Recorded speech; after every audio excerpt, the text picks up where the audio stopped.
Good morning student. BSc part third paper first चल रहा है अमूर्त बीजगणित। इसमें आपको ग्रुप, सब ग्रुप, वलय, सब रिंग,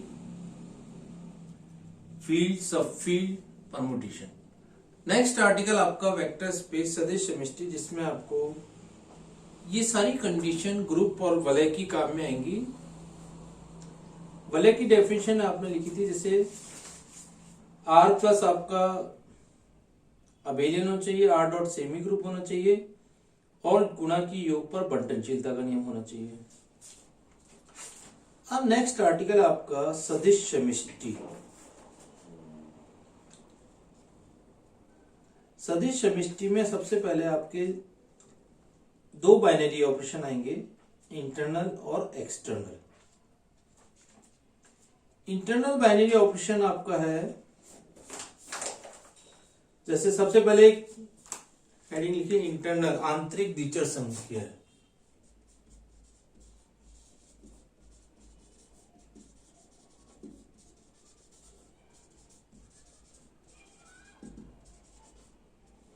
आंतरिक द्विचर संख्या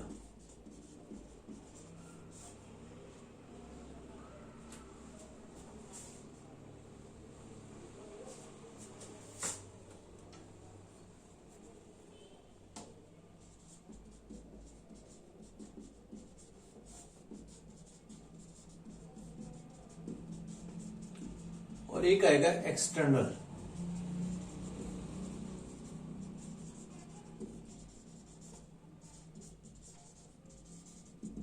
एक्सटर्नल बाह्य,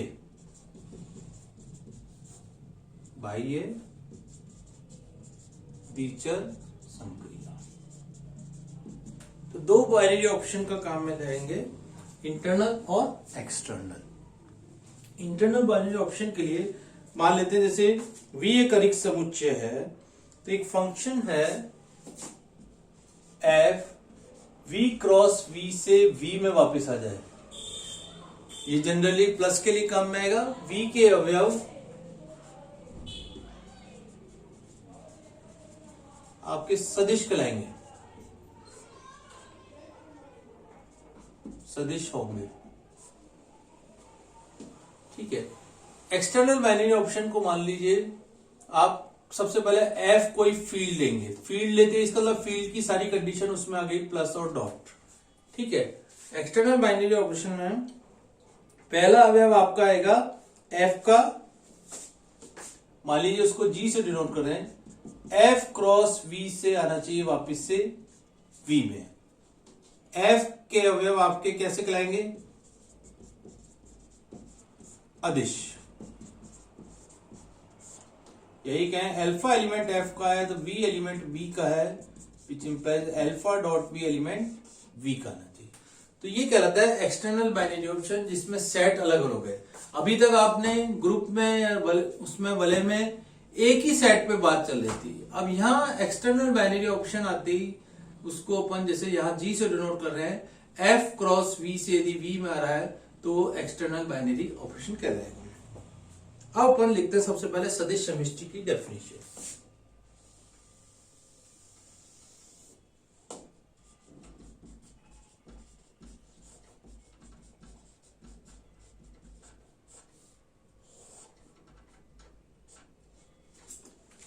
V एक अरिक्त समुच्चय है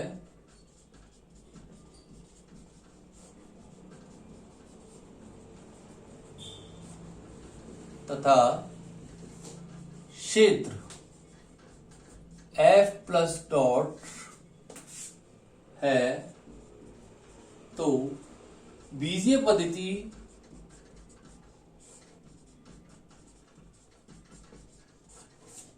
V प्लस क्षेत्र F पर सदिश समष्टि कहलाएगा।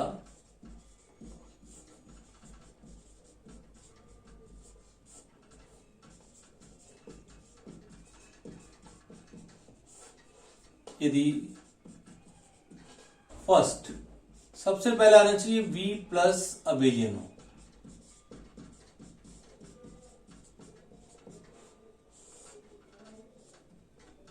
अबेलियन हो। अब V प्लस अबेलियन, तो इसकी चारों कंडीशन आपको काम में लिखनी पड़ेगी। कौन कौन सी? फर्स्ट, सबसे पहले क्या लिखेंगे? साचर्यता, क्योंकि द्विचर संख्या तो आपने ले ही ली, उसमें प्लस की। पहला हेडिंग आएगा साचर्यता। थोड़ी सी डेफिनेशन इसकी लेंदी है। यदि V1, V2, V3 एलिमेंट है V के, विच इंप्लाइज, आप इसको पहले कंडीशन लिख दीजिए, इसको बाद में लिख देंगे। यदि V1 plus V2 plus V3 बराबर आ जाए V1 plus V2 plus V3, जहां V1 V2 किसके अवयव है? V3 एलिमेंट है V के, साचर्यता। नेक्स्ट लिखेंगे तत्समक अवयव का अस्तित्व।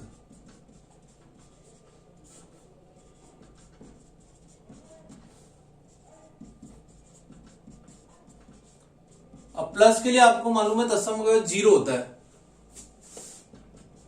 0 plus V1 is equal to V1 बराबर V1 plus 0। 0 element of V योग संक्रिया का तत्समक अवयव है।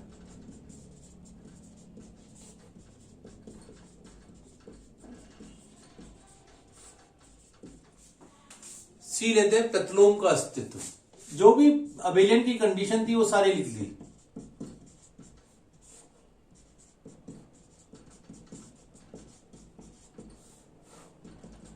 V1 प्लस V2 बराबर 0 है, तो V2 V1 का योज्य प्रतिलोम है। V1 प्लस V2 बराबर 0 बराबर V2 प्लस V1, अतः प्रत्येक का योज्य प्रतिलोम, प्रत्येक का योज्य प्रतिलोम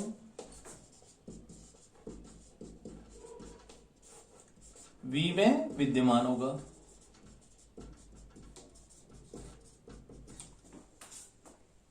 और डी कंडीशन आती है आपकी क्रम विनिमयता।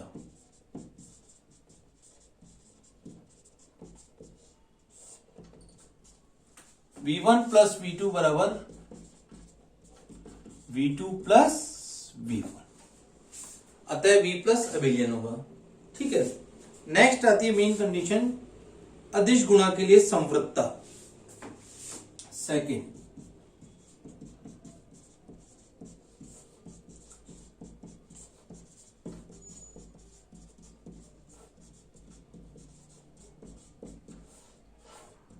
ये सबसे इंपॉर्टेंट कंडीशन है। अल्फा एलिमेंट एफ का है, वी एलिमेंट वी का है, which implies alpha dot V element किसका ना चाहिए? वी का। ठीक है। नेक्स्ट आ रही है अदिश गुणा के लिए बंटनशीलता। Third,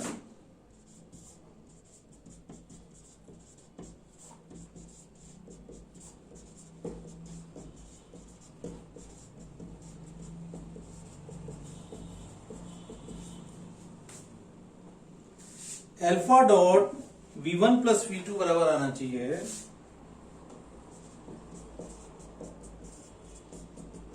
alpha dot V1 plus alpha dot V2। अदिश योग पर गुणा हो रहा है, अदिश गुणा, अदिश योग यानी अल्फा 1 प्लस अल्फा 2 ले लेंगे। अदिश योग पर बंटनशीलता,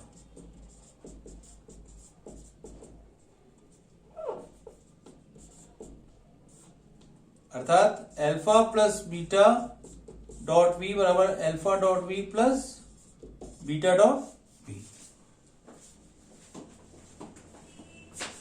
नेक्स्ट पांचवी कंडीशन लिख रहे हैं, अदिश गुणा के लिए साचर्यता।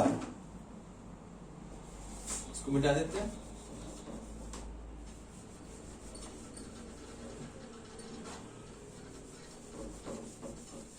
डेफिनेशन इसकी लेंथी है थोड़ी सी।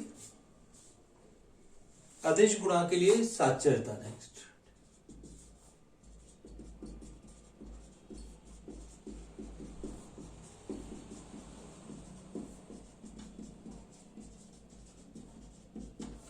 अर्थात alpha dot beta dot B बराबर आएगा alpha dot beta dot B. Alpha beta element किसके हैं? एफ के हैं।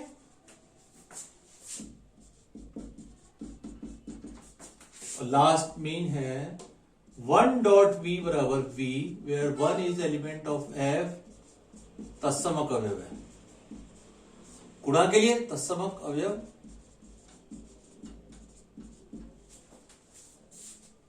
सदिश समष्टि को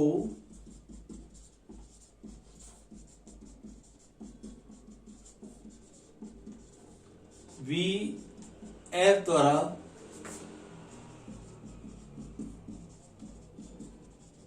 प्रदर्शित करते हैं।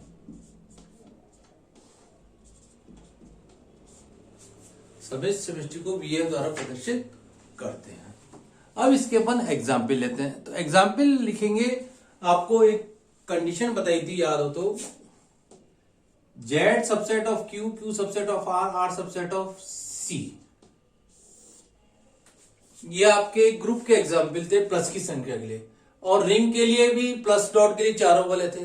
लेकिन क्षेत्र में, क्योंकि क्षेत्र की कंडीशन आनी चाहिए, तो क्षेत्र में 3 एग्जाम्पल रखे थे, Q, R और C।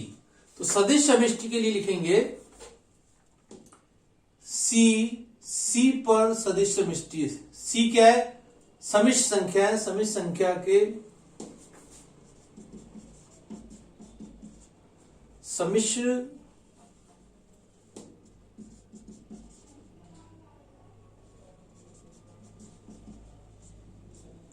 समिश्र संख्याएं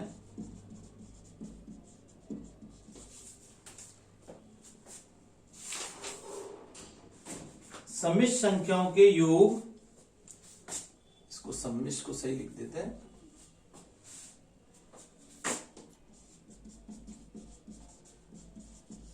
समिश्र संख्याओं का समुच्चय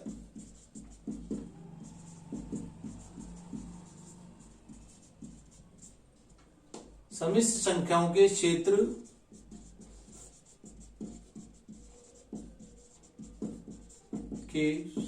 पर सदिश समष्टि है। ये शॉर्ट फॉर्म में लिख दिया, अब इसको लैंग्वेज फॉर्म में लिख दिया।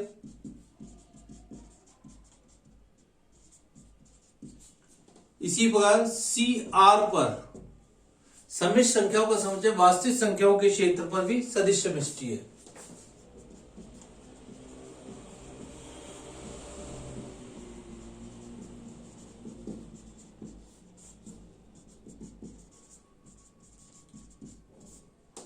वास्तविक संख्याओं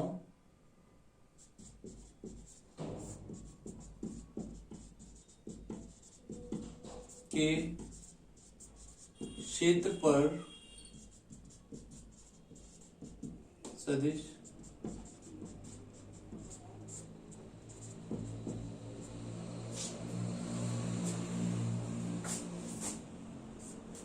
तो ये 2 मेन एग्जाम्पल आपको याद रखते हैं। CR पर सदिश समष्टि है, CC पर सदिश समष्टि है। अब अपन मेन इसका एक क्वेश्चन करते हैं और उससे आपको क्लियर होता जाएगा सदिश समष्टि को कैसे आपको प्रूव करना है। तो ये इसकी डेफिनेशन और एग्जाम्पल हो गए।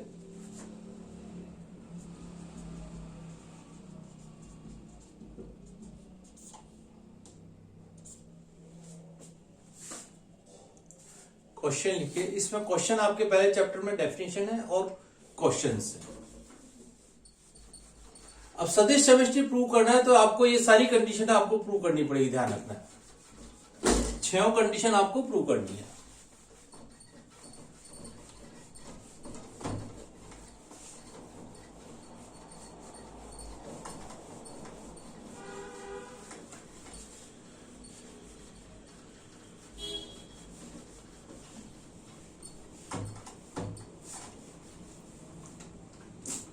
क्वेश्चन देखिए,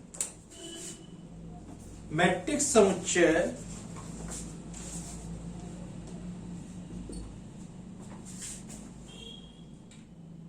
मैट्रिक्स योग एवं मैट्रिक्स अदिश गुणा के लिए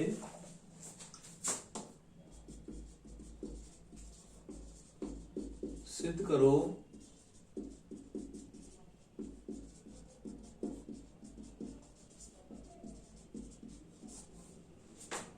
V बराबर आपको दे रखा है A0 0B। इस प्रकार की जितनी भी मैट्रिक्स है जहां A भी एलिमेंट ऑफ R दे रखा है, मैट्रिक्स योग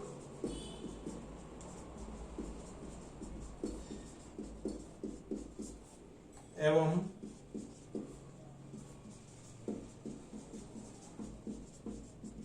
मैट्रिक्स अदिश गुणन के सापेक्ष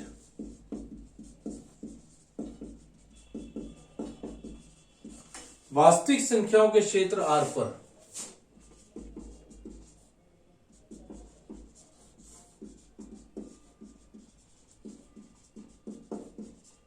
के क्षेत्र R पर सदिश समष्टि है।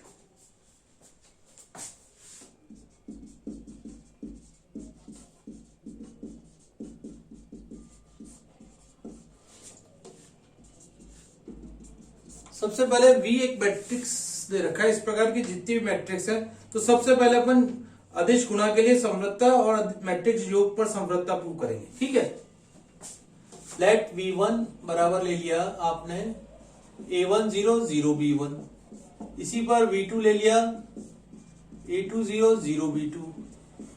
V1 V2 किसके अवयव है? V के। A1 B1 A2 B2 किसके अवयव होंगे? R के। A B element of R दे रखा है, A1 B1 A2 B2 भी R के होंगे। तो सबसे पहले V1 प्लस V2 को देखना है क्या इसी फॉर्म में आ रहा है, नहीं आ रहा।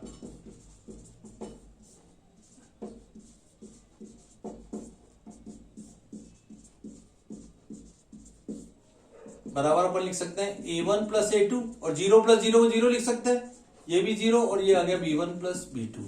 ये एलिमेंट वापस से किसका होगा? V का। अतः V1 plus V2 element V का हो गया, अतः मैट्रिक्स योग के लिए समवृत है।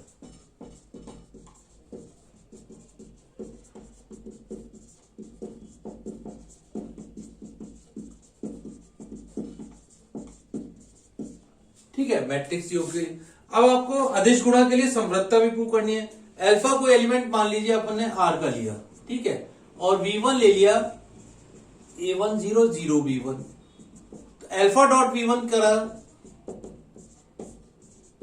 डायरेक्ट गुणा नहीं करना, पहले इस तरह लिखिए, फिर अल्फा को अंदर ले जाइए और अल्फा चारों से गुणा होगा और इसका मान क्या आएगा?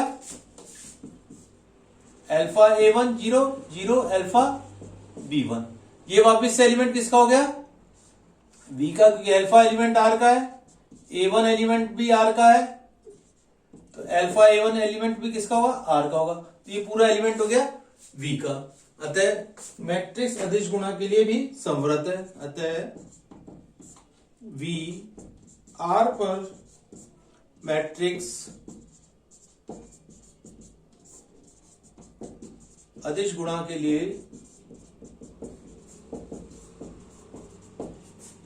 समवृत है।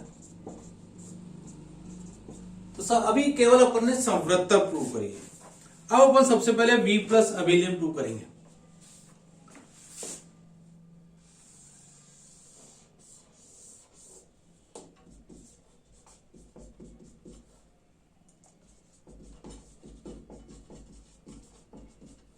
सबसे पहले अपन निकलेंगे V प्लस अभिलय है कि नहीं।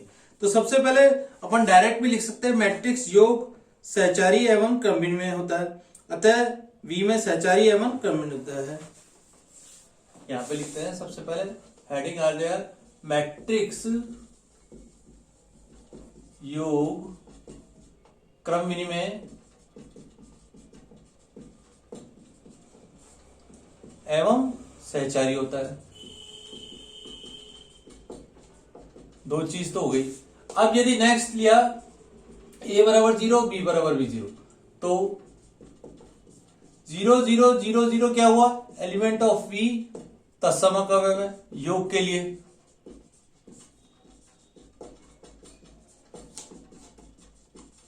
लिए विद्यमान है। ठीक है, फर्स्ट हो गया, सेकंड A ले लिया, इसको B ले लिया, इसको C ले लिया। नेक्स्ट V1 लिया आपने A1 0 0 B1, तो माइनस V1 बराबर हो गया minus A1 0 0 minus B1। योज्य V1 का योज्य प्रतिलोम है, अतः प्रत्येक का प्रतिलोम भी विद्यमान होगा, अतः V प्लस अबेलियन है, कम्युनिमेता लिख दी, अतः V प्लस अबेलियन है। सेकंड कंडीशन आपने यहां लिख ली कि वी आर पर मैट्रिक्स अदिश गुणा के लिए समर्थ है। नेक्स्ट आ गया अदिश गुणा के लिए बंटनशीलता।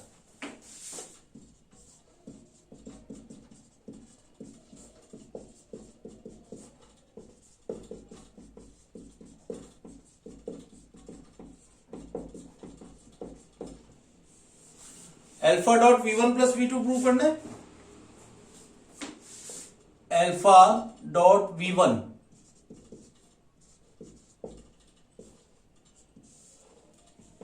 प्लस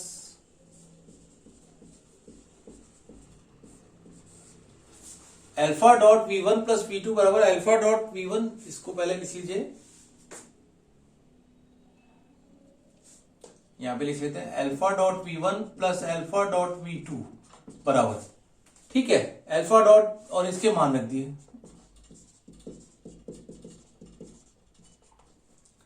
ये इसको ऐसे लिखिए,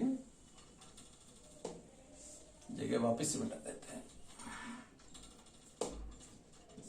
alpha dot V1 plus V2 बराबर अल्फा को एजिटेट रख दिया और V1 और V2 के मान रख दिए, A1 0 0 B1 plus A2 0 0 B2। Alpha dot V1 plus, अब इससे गुणा करना है तो सबसे पहले सबसे गुणा होगा, अल्फा A1 एक स्टेप मैंने डायरेक्ट लिख दिया, अल्फा B1। अब ये नहीं है अल्फा गुणा में होता है तो अल्फा डॉट, या तो इसको ऐसे लिखिए, दो एक स्टेप और बढ़ जाएगी, ठीक है, alpha A1 0 0 alpha B1, alpha A2 0 0 alpha B2, ठीक है।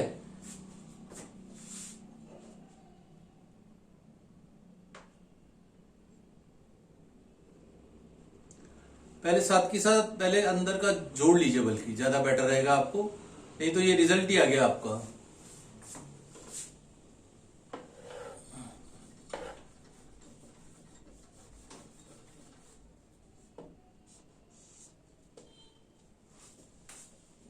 देखिए अल्फा एलिमेंट है R का और V1 V2 है एलिमेंट किसके हैं, आपके V के, तो alpha dot V1 plus V2 बराबर है alpha dot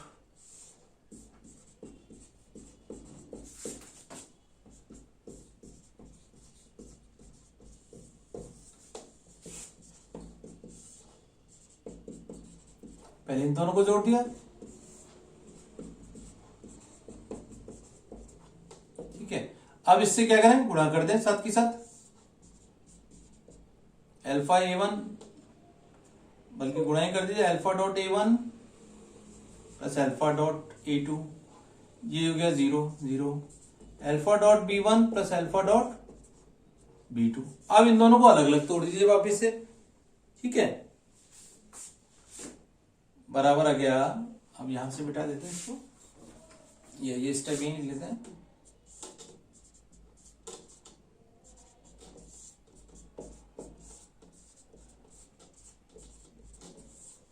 alpha dot V1 plus alpha dot V2, तो ये आ गया आपका अदिश गुणा के लिए बंटनशीलता।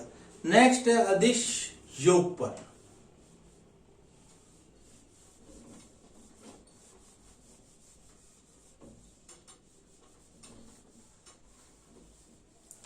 थर्ड कंडीशन है आपकी अदिश योग पर।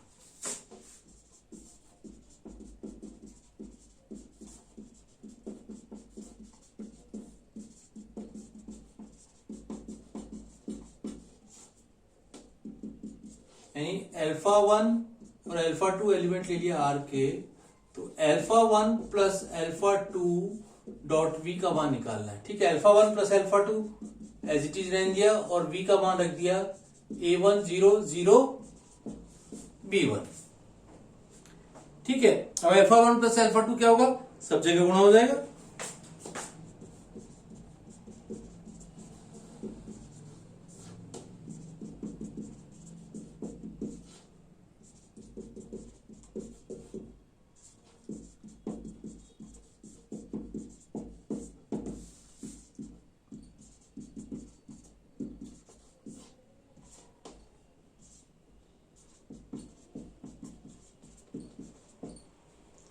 ये मान आ गया अल्फा 1 ए, अल्फा 2 ए, अल्फा 1 बी, अल्फा 2 बी। बाकी दोनों कंपोनेंट आपके जीरो। अब इसको तोड़ दे वापिस से, ये आना चाहिए अल्फा 1 डॉट वी, यानी अल्फा 1 को बाहर ले लें, या पहले ऐसे लिख लीजिए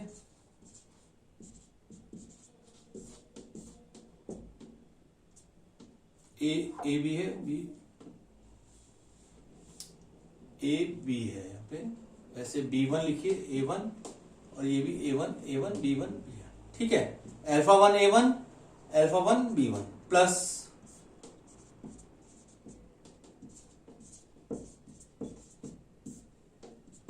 अल्फा 1 कॉमन ले लें,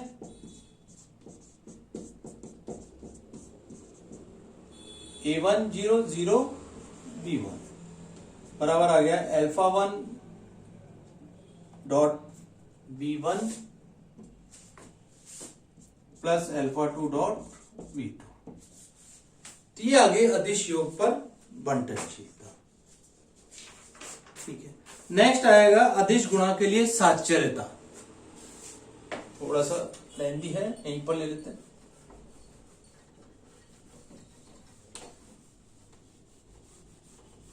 दो कंडीशन प्रूव करनी है, एक तो अदिश गुणा के लिए साच्चर्यता और एक 1 डॉट वी।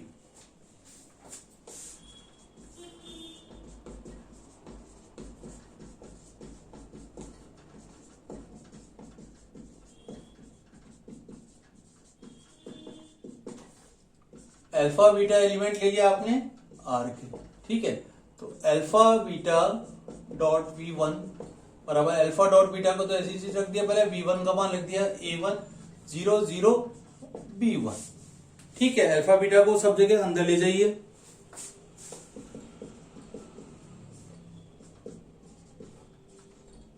अल्फा बीटा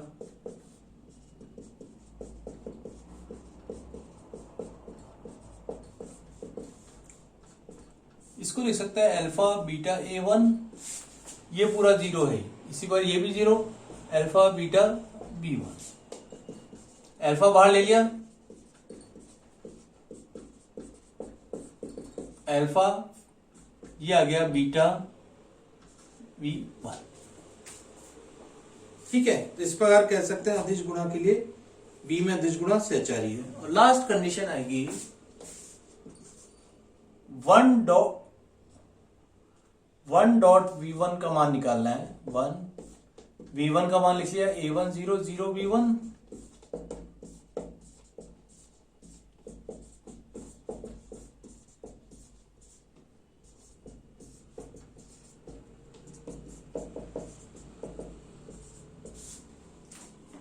और V1 किसका एलिमेंट आ गया V1 का। अतः VR पर सदिश समष्टि रहेगी। तो क्वेश्चन थोड़ा सा आपका लेंदी है और इसी तरीके से आपको प्रूव करना